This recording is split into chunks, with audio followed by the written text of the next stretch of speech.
Newspaper में हमने सुबह पढ़ा है कि संसद के अंदर 47 कुछ बिल पास कर दिए गए हैं और वो बिल भी ऐसे समय में पास किए गए हैं जब सिर्फ और सिर्फ अपने संसद वहाँ बैठे हैं। विपक्ष के सभी सांसदों को वहाँ से निलंबित कर दिया गया। उनके निलंबित को बहाल करने के लिए और इस लोकतंत्र की सुरक्षा के लिए तमाम जन संगठनों ने आज कलेक्टर के मार्फत ज्ञापन सौंपा है। मोदी तेरी कब्र खुदेगी, आज नहीं तो कल खुलेगी। मोदी तेरी कब्र खुदेगी, आज नहीं तो कल खुलेगी। सांसदों का निलंबन रद्द करो, रद्द करो, रद्द करो।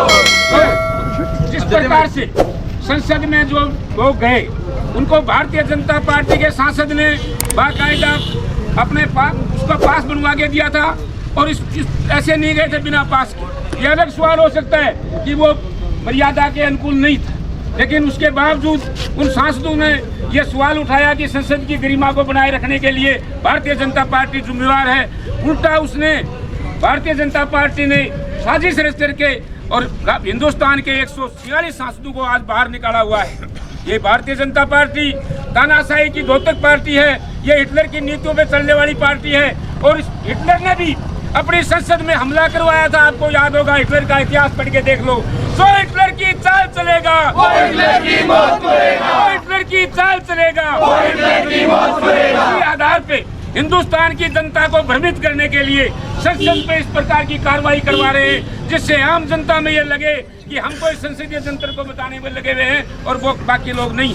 इसलिए सुनियोजित तरीके से उस 146 सांसदों को आज बाहर किया हुआ है। ये उनका 146 सांसदों का अपमान नहीं है, ये हिंदुस्तान की जनता का अपमान है जिन लोगों ने 146 सांसदों को चुन करके वहाँ भेजा है।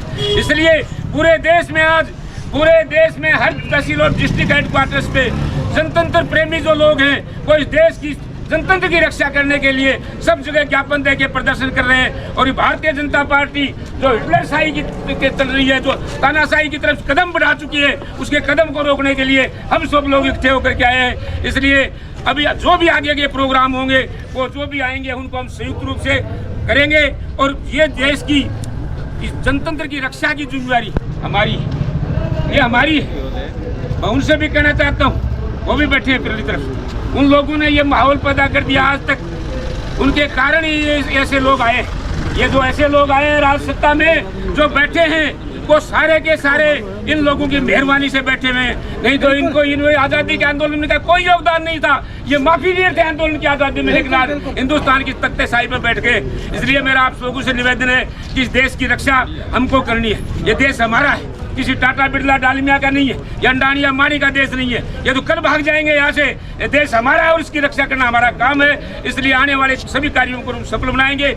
आज पूरे झुंझुनू जिले के अंदर तमाम जो जनवादी और तमाम वामपंथी संगठन हैं उन सब ने मिलकर जिस प्रकार से देश की संसद के अंदर 148 के लगभग सांसदों को जो निलंबित किया गया है, उस निलंबित को बहाल करने के लिए, और न्यूज़पेपर में हमने सुबह पढ़ा है कि संसद के अंदर 47 कुछ बिल पास कर दिए गए हैं और वो बिल भी ऐसे समय में पास किए गए हैं जब सिर्फ और सिर्फ अपने संसद वहाँ बैठे हैं। विपक्ष के सभी सांसदों को वहाँ से निलंबित कर दिया गया। उनके निलंबित को बहाल करने के लिए और इस लोकतंत्र की सुरक्षा के लिए तमाम जन संगठनों ने आज कलेक्टर के मार्फत ज्ञापन सौंपा है।